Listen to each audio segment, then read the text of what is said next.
New Thought Media Network. We are a global broadcast network of positive music, media, and entertainment, inspiring humanity's evolution along the journey of enlightenment and creating a world of love, peace, empowerment, and prosperity for all. New Thought Media Network. Positively inspiring.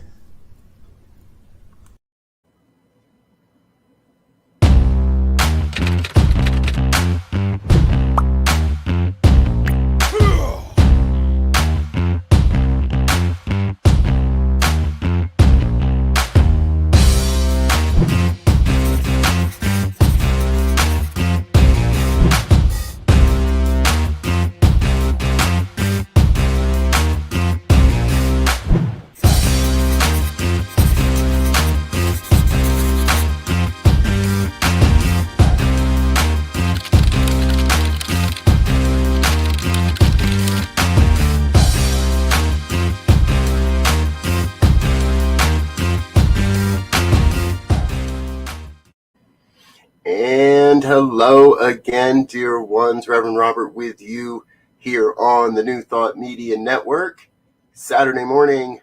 And that means it's time for our Science of Mind and Spirit conversation series. And what that means is that we invite you to be a part of this program. And hope Suzanne got the idea already. Good morning, dear one. Blessings from Arizona. Good to see you. Glad you're with us. We can't see you folks unless you chat to us first. That's the way this program works. That's the way this system works. Is once you chat to us, then we know you're here. Good morning, Wayne. May the wellspring of life bless you as well, sir. I know it does. And Fiona, all the way from Geneva, glad you're with us. Thank you for being here as well this morning. And please hit those buttons. Share this with your friends. Let other people know about it. StreamYard, the platform we use, has an interesting relationship with Facebook, and it's not StreamYard's fault, it's Facebook's fault. We intend to broadcast this to a number of locations that today did not do so well, but many of our locations still are holding the broadcast, and you're a part of that, so thank you. So it is more important than ever. Please do hit that share button, let friends know where you're at. Good morning, Roy, watching on YouTube. Glad you're with us, sir. YouTube is a great place to watch this because it never drops on YouTube. The feed never has a problem on YouTube. It's solid, strong. Okay, enough propaganda about platforms. I'm Reverend Robert. I'm glad you're with me this morning. I want to start by doing a big, huge shout out to the whole team. Look at this lineup of people. Reverend Mark Gilbert, Dr. Tracy Brown, soon to be Reverend Ray Cheryl McCurry, soon to be Reverend Laura Topper, Reverend Elzia Sekou, myself, Reverend Victoria Bomberry, who's going to be with us next week, by the way. She'll be doing our talk next week. And each week, one of the seven of us will come to you here, right here on Facebook, YouTube, live, wherever you can find us, and have a conversation. And if you were with us last year, you know that last year we entitled this the lecture series, and I did that, and I always had a little bit of I don't know what else to call it, because we seem to be so one way in these broadcasts. We can only communicate with you via chat unless you're brave enough to join us in studio. But ultimately, it's a very one-way dynamic. And so we really do encourage you, please chat along, make a ruckus. It's all good. Share your comments, your questions, whatever it may be. And the intent remains the same. As you saw from our video lead in, the intent remains the same. We're we're having conversations based on this book, The Science of Mind, by Ernest Holmes. Now, the network's based on New Thought as a whole, and this is bedrock for so many of us, and so this is what we do on Saturday mornings. Throughout the rest of the week, you find all kinds of other things on New Thought Media Network. So if you have one of these, we do invite you to follow along. We're starting today with the very first chapter of the very first introduction. Now, this is a long time tradition in Science of Mind communities across the globe to spend the first 4 weeks of the year, the first month of the year, going over the first 4 chapters of this book. And so that's where we're going to start. I want to share with you just a funny little story. When I first was introduced to this book, I didn't realize how imperative the first 4 chapters, or the introduction as it's called, is. It really is.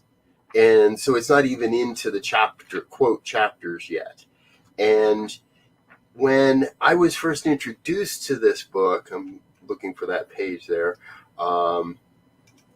When I was first introduced to this book, so the first 4 chapters are only 61 pages. Today, we're only going to talk about 10 of them.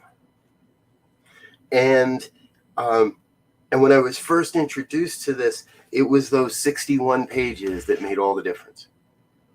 I found this book on a coffee table in the apartment where Laura and I were living. I had no idea what this was or what it was going to mean. And my choice was this or turn on the television, or that's the way it felt that night. And so I picked up this, and boom, away we went. And I literally read the first 4 portion, the introduction, the first 4 chapters. That is where I was when Laura, and part of it is because I kept going back and we go, wait, what? And reading it again and again and again and again to get to where we really are. This, I believe, if you give this a chance over the next 4 weeks. Yes, Hope Suzanne, Science of Mind. If you give this a chance over the next 4 weeks, heck, even just over today, this can change your life. Change your thinking, change your life. So, if you're with me, I invite you to pick up the book if you like, or not, or just kick back. The first chapter is called The Thing Itself. And I don't want to bury the lead here. Right? This whole thing is 10 pages.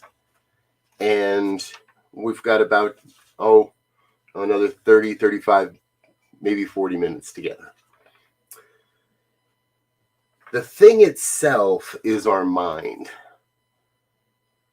But we want to be very clear that in this chapter, part of what Holmes distinguishes is that our mind is not our brain. It's not the physical piece. It's not the firing synapses. It's not the gray matter. It's not all the stuff that makes up the body temple that is the physical. Our mind is our consciousness. So as we go through this first chapter, I really want to keep in mind, I want you to keep in mind that, excuse the double, I want you to be aware that the word mind is consciousness, not necessarily the activity of that consciousness through the human experience or through the physical experience. So the book opens with one of the most quoted statements by Holmes in all of religious science. We all look forward to the day when science and religion shall walk hand in hand through the visible to the invisible. Science knows nothing of opinion, but recognizes a government of law whose principles are universal. That's what we're really, really going to be about, is over these coming weeks, over this entire year, is searching for how to put the universal principles, what they are, and how to put them into use. But the thing itself, we've already established here in the first sentence that what we're looking for is universal principles. A little bit farther down, he says, revelation must keep faith with reason and religion with law. While intuition is ever spreading its wings for greater flights, and science must justify faith in the invisible. And that is what faith is. Trust in the invisible, in that which we cannot know or cannot see. I don't want to read through this. I believe you can do that. I believe many of you on this program have done that. And what I know is many of you have probably done that more than a few times along the way. I want to draw ourselves to some very important points, however, along these 10 pages. So if you will, we might jump around a little and we might bounce around a little bit here this morning. But I believe that's part of what a conversation is. And again, please remember, this is, if I hit on something and you're going, what? Don't hesitate. Drop it in there. Drop it in the comments. So on page 26, just above the break to the second section there, the universe never plays favorites, above there just a little bit, he writes, it may seem as though in dealing with metaphysics, and all that means is beyond the physical, we're dealing with something that is too abstract. But what is tangible other than results? I have found that oftentimes when reading Holmes, for him, it feels like he was part of a mystery. And he was revealing to us a mystery, morsel by morsel by morsel. Now, when these texts were written, I think there was a very different collective consciousness on the planet. And so some of which, from my perspective, leads me to translate Holmes in a way now that is all about that. How do we know this is working? Only by the demonstration of our results. What is tangible other than results? And those results might be just a demonstration in our own lives. And I think that is where we start. But you will also hear from me and from everyone on this team that can't be where it ends. We have to be willing to take what we're learning and what we know into our lives, into our world, into our families, into our businesses, into our organizations, into every part of our lives, and make our knowledge tangible results. So over on page 27, at the bottom, near the bottom, Holmes writes this. This is the simple meaning of true metaphysical teaching. That's what we're going to study over this year. The metaphysical teachings of this book, The Science of Mind. And please know that the way it works, doing chapter by chapter like we're going to, we'll run out of the book long before we run out of the year. It's long before we run out of Saturdays. So the book will take us to about the middle of the year. And then at that point, our speakers will start to move away from this book, but still continue to share practical and real life applications of the principles, the universal principles we're learning from this book. All right, this is the simple meaning of true metaphysical teaching, the study of life and the nature of law, governed and directed by thought. The study of life and the nature of law, governed and directed by thought. Always conscious that we live in a spiritual universe, that God is in, through, around, and for us. There's nothing supernatural about the study of life from the metaphysical viewpoint. It is just a study. And what we know again and again and again is what we study in our lives and what we practice in our lives, we can utilize in our lives, demonstrate in our lives. That which today seems to us supernatural, after it is thoroughly understood, will be found spontaneously natural. And I want to share with you, after 20 years of being in this philosophy, 20 years now of studying this book, it was August of 2001. August of 2001, when I first picked up this book. 20 years I've been studying this book. It becomes spontaneous. And so if it is not spontaneous for you right now, rest assured, don't turn around and go back down the road. Don't walk away from it. If we stay with this philosophy, and we're going to hear this week after week in various ways, if we stay true to this philosophy, if we continue to practice these principles, to study this work, our demonstrations will become natural. And we will recognize that how just spontaneously natural it is.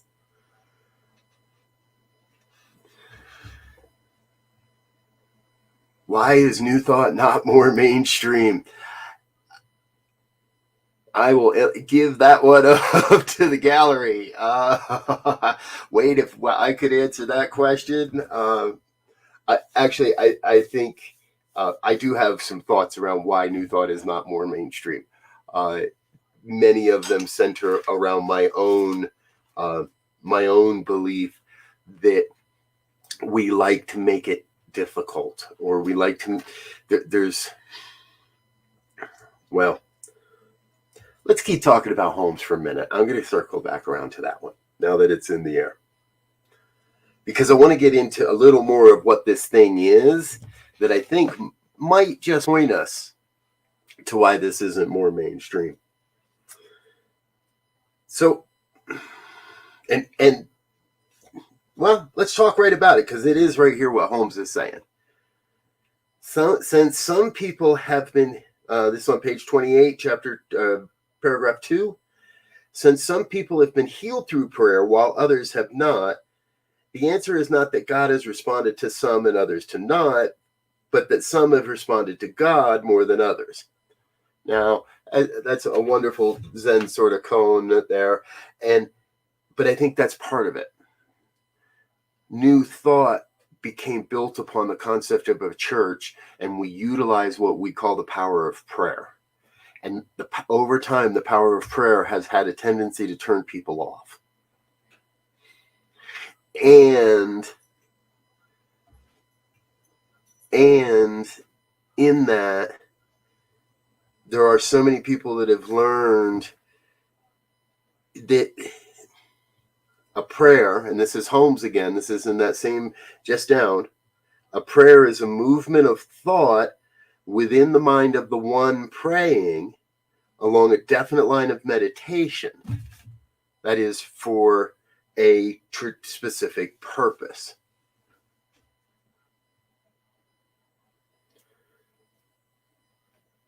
Somewhere along the line, I believe that New Thought may have been served better if we had found a word other than prayer.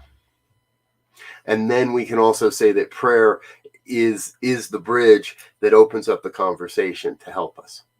Roy's asking a great question. What is mainstream? Or is that traditional Christianity? Truthfully, I don't think mainstream would be traditional Christianity. I don't want to speak for Wayne in that. My perspective is that mainstream today indicates the prevalent belief system or the prevalent thought system. And oftentimes the prevalent thought systems are disseminated through media channels, right? Okay, let's get into it. We're going deep today. We're going right into it, right? The prevalent thought systems in today's society are shared via media platforms of various sorts, whether it's a blog, whether it's a podcast, whether it's a broadcast, whatever it is. That's part of what's of driving what we call mainstream. So why is New Thought not more mainstream? I would have to say we're not quite a prevalent thought process yet, but we're getting there, and we can be. And the whole vision of New Thought Media Network is to provide a way for that to happen, so that perhaps enough of us get on board, we can become the prevalent thought stream.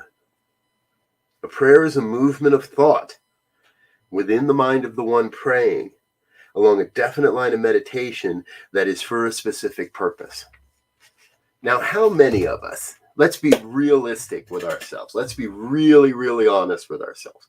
How many of us at some point in life did not in some way sit in a quiet room, or maybe there were tears involved, and think to ourselves, why, God, why this? When what I want is this. Now, I personally am not a real big fan of the question why. However, that is a prayer. That is a prayer in itself. A meditation along a specific line, a connection, a recognition that we are part of the oneness, that we are part of the divine, that we're expressions of the divine, and that therefore we can cast into the oneness a vision, a desire of what we want, of what we believe is necessary for our lives.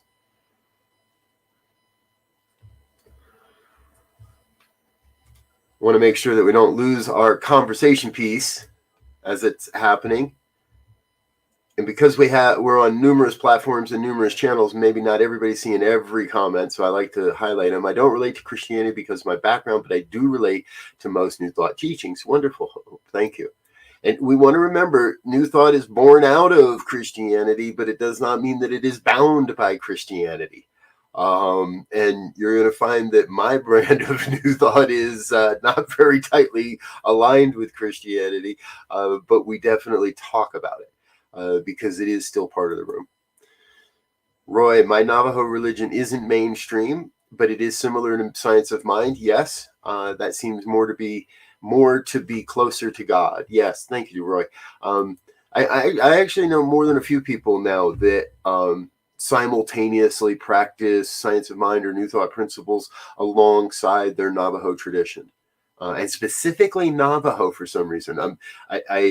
I'm not sure why I haven't met many people from other tribes where I've seen that similar experience, but I've seen it in others that I know that practice the Navajo traditions as well.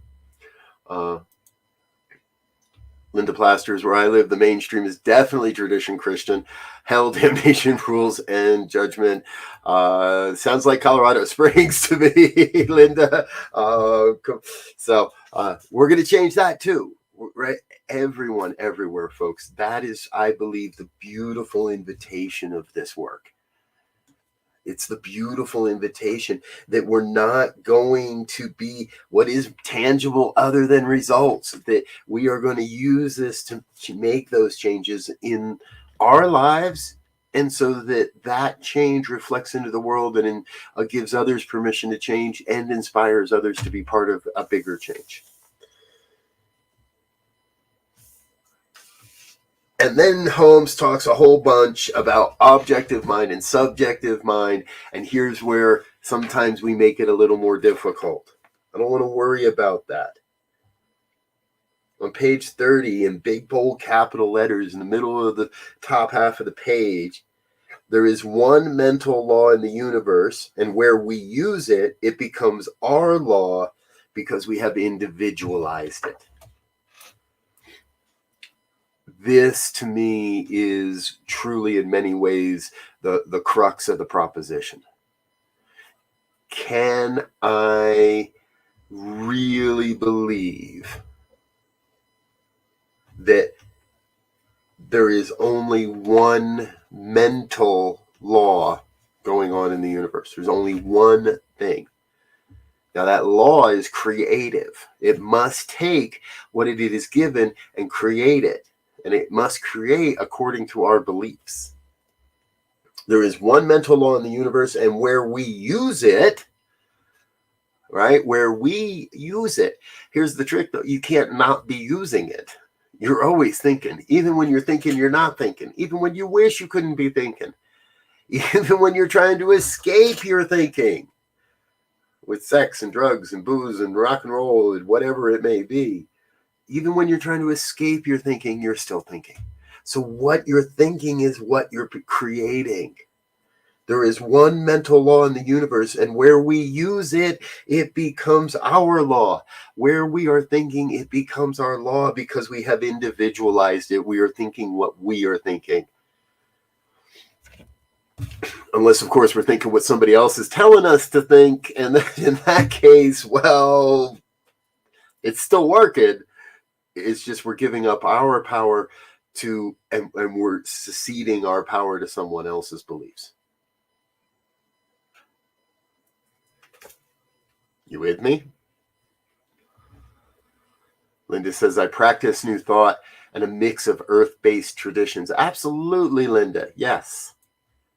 New Thought, and specifically Science of Mind, was never intended to be an end-all practice.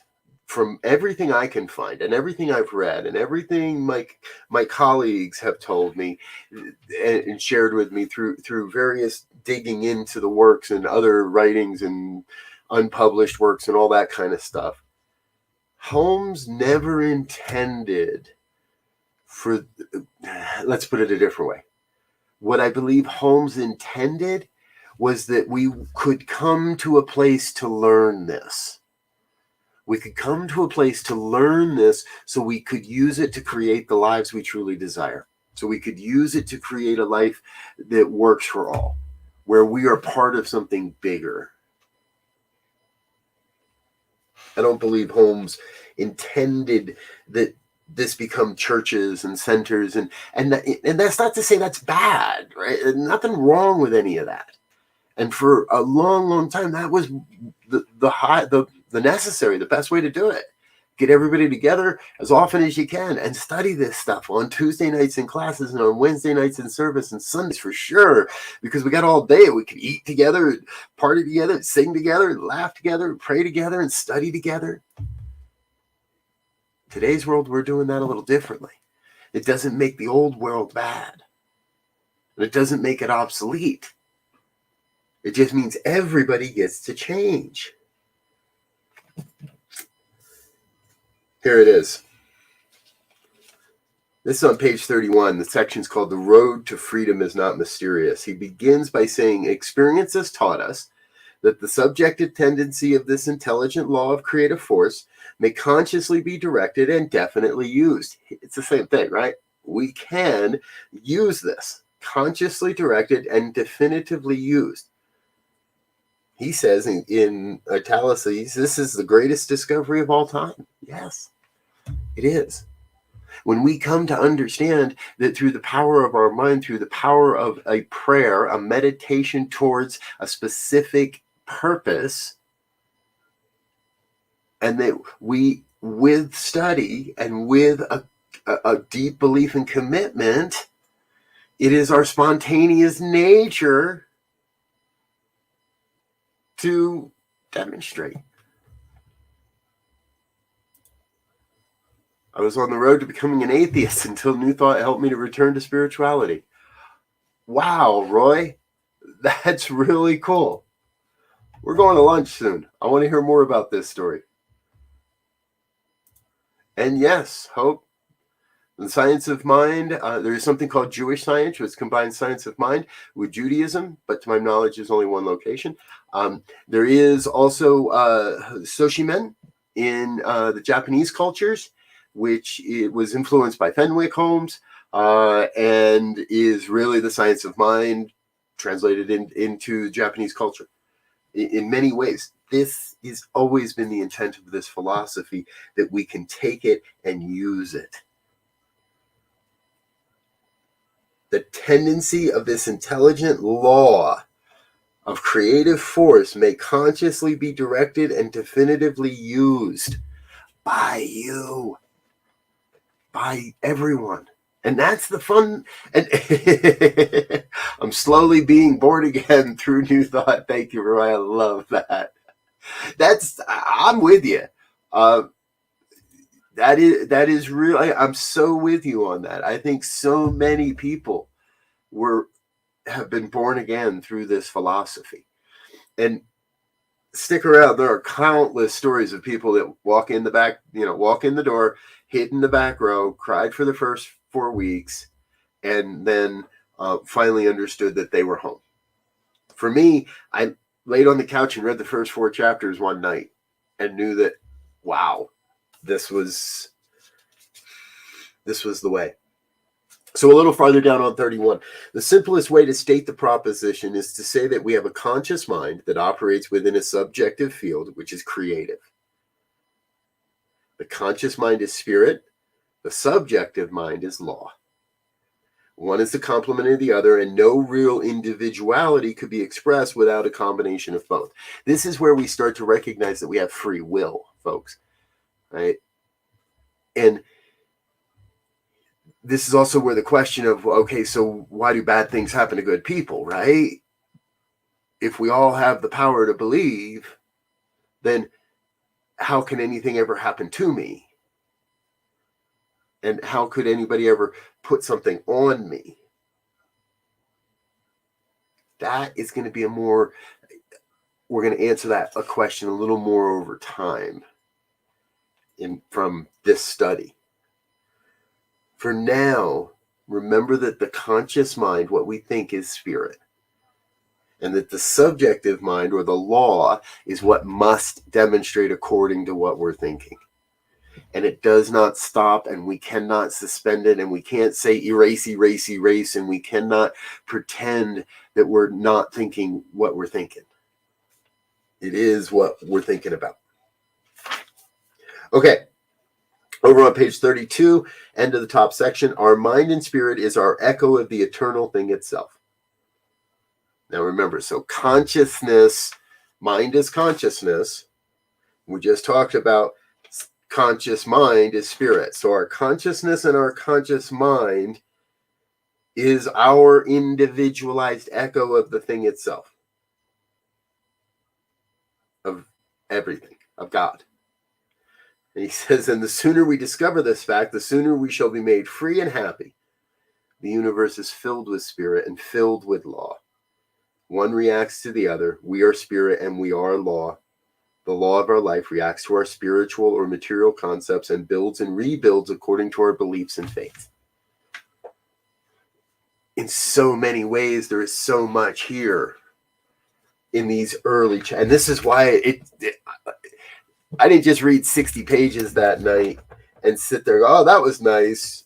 I read maybe 600 pages that night. I'm not sure. Because I just kept, wait, that means if that's then, and all these connections again and again and again. Again, we don't want to get bogged down sometimes in reading all these words, when what I trust is we're building a sense of what this thing is. There's nowhere God is not.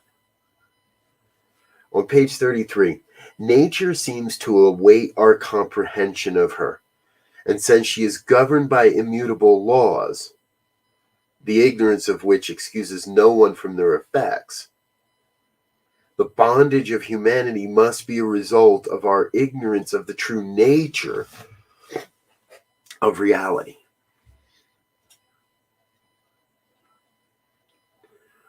You can't unsee the truth once the light has shone. Once this philosophy takes any hold in you, I believe you cannot unsee the truth. Now, we can try to stick our heads in the sand. We can, once you know this, though, you can try to pretend you don't know this, but your mind is going to find a way to remind you you do know this. You know when you're lying to yourself. You know when you're hiding from yourself. You know when you're being called to something more, something bigger. If you're with me, give a shout out, give a heart, give a thumbs up, hit like, hit subscribe. Yes, Wayne, we're talking about the conscious evolution of the mind. Yes. Because as Einstein said, we cannot change our conditions from the same mind that created them. Now that's not, again, not the physical brain. It's the consciousness. And what I believe more than everything is we live on this spiral of becoming. And that spiral is taking us out, and we're growing and expanding in a spiral, up and out, up and larger, and so we revisit places that we've been in our lives, perhaps relationships, perhaps jobs, perhaps this, perhaps that. Regardless, as we traverse this spiral, we're going to revisit places, but we're going to do it from a different consciousness. That is what we're doing. And in Wayne's statement there, conscious evolution of our consciousness. So conscious, we're doing it because we know we're doing it. We're doing it on purpose. We're doing it with intention. We're doing what we know works to serve the evolution, because the evolution cannot be denied. It cannot be stopped. I can't say, I'm done.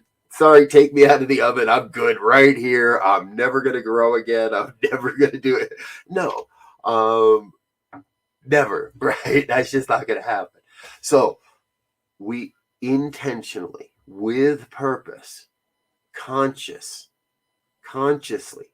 serve the evolution of our own consciousness through the study of this philosophy.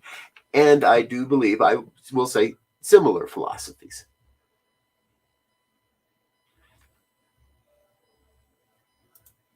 Fiona says, I sense the spiral of becoming as enthusiasm. Yes. I do believe that it does come through as an enthusiasm. It comes through as an enthusiasm for life. For me, it's come through as an enthusiasm for this philosophy, for this teaching, for how this all works, to how to support people in better utilizing this and then going beyond.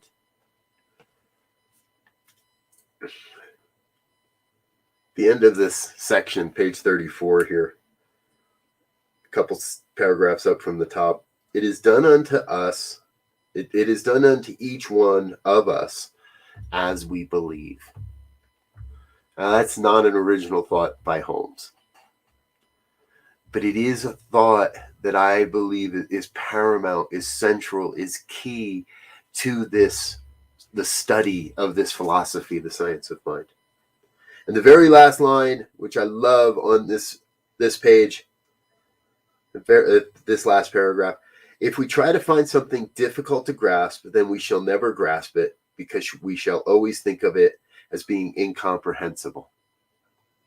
Oh, I just can't do that. The mind, which we discover within us, is the mind that governs everything. And he uses a capital letter there. Now, I want to very briefly just remind us, anywhere in this text that you see Holmes use a capital letter for a word and capitalize a word other than traditional beginning of the sentence and such, anywhere he capitalizes a word, it's his way of pointing to the divine. So what he's really saying here is the small m mind, the individual human mind, which we discover within us. Now remember, this is consciousness still. So the consciousness that we discover within ourselves, what we think, what we believe, what we create, the consciousness we discover within us is the capital M mind that governs everything.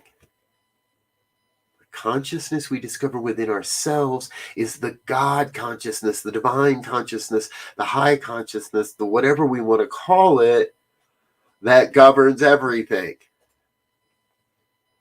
This is the thing itself, and we should recognize its simplicity.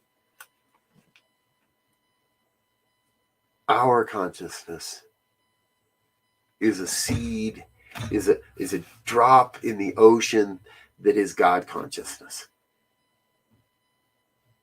And what I know is it's been there all along. It was always there. I was always creating my reality, and I always am. You are too. The question becomes, do you want to use these principles to create the life you desire? Or do you want to use these principles to keep yourself in bondage and suffering and all those things that are just not natural, that are just not God's nature, that are just not the nature of the divine? The mind is God. Yes, Roy, absolutely. The capital M mind is God.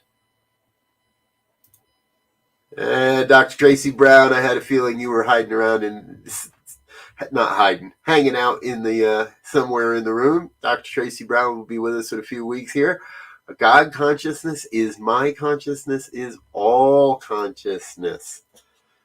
Oh, thank you, dear one. Yes, yes, yes, yes, yes. Folks, can we say that? If you didn't just say that, please say that. Say that with us. God consciousness is my consciousness, is all consciousness. And I know that's meant to be a heart, but it's still a number 3 on my screen. So let's say it a couple more times together, shall we? Again, please. God consciousness is my consciousness, is all consciousness. One more time. God consciousness is my consciousness, is all consciousness. Now do it with your eyes closed. God consciousness is my consciousness, is all consciousness. Thank you, Tracy. Thank you, thank you, thank you. Folks, I am personally, in love with this book. It sits right over my shoulder there in that, you might even see where the space is, in that bookshelf. It is constantly in my hand. I am forever flipping through this. I have notes. I've written annotations all throughout it. Sticky notes reminding me where to find stuff real easy. The invitation, if you choose to accept it, is to make this a living philosophy in your life over this coming year.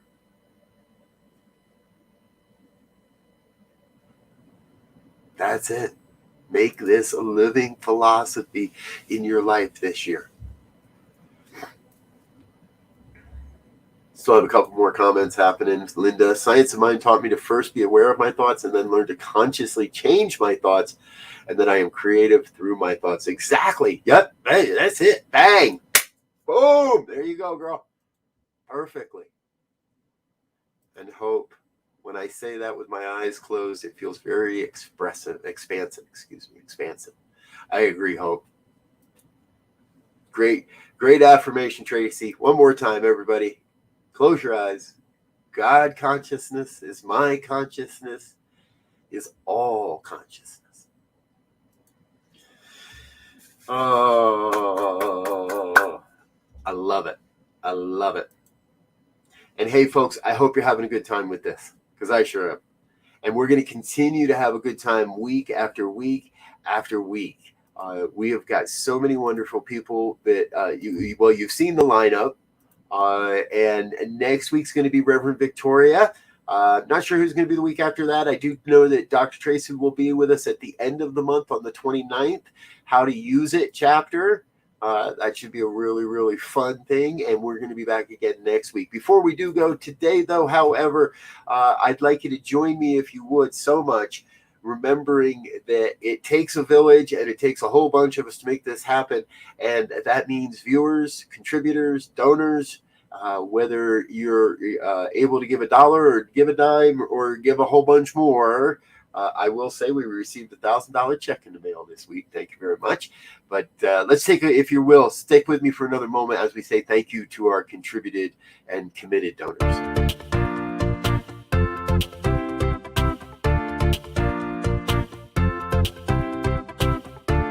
Thank you, Center for Spiritual Living Denver, for your continued support. Thank you, Center for Spiritual Living Midtown Atlanta, for your monthly contribution. Thank you, Center for Spiritual Living North Jersey, for your monthly contribution. And please help us welcome Om Center for Spiritual Living in La Mesa, California. Thank you for your monthly donation. And a special thanks to Hefferland Foundation for your generous technology grant. And Suze Ajit, thank you for your very generous donation. And a big shout out to all our committed donors.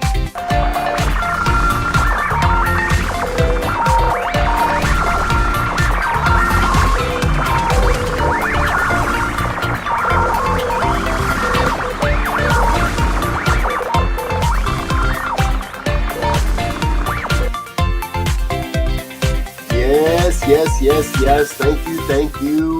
Thank you to all of our committed donors. If you'd like to get your name, that movie's already out of date. I got 2 more churches to add to that list, and a couple new people that have already made monthly contributions that we're going to add to that list. So you'll see a new version of that movie real soon. And if you'd like to get your name on that, please head on over to the website, ntmedia.org. Click on the donate button. Make sure it's a monthly donation, and then there'll be an automatic draw for that amount each month on the same date. All right. Hey, before I go, like I said, there's a whole lot of really fun stuff happening this month in January. If you're with me, take another 30 seconds and check this out. One power, one power, one power, one power, one power, one power.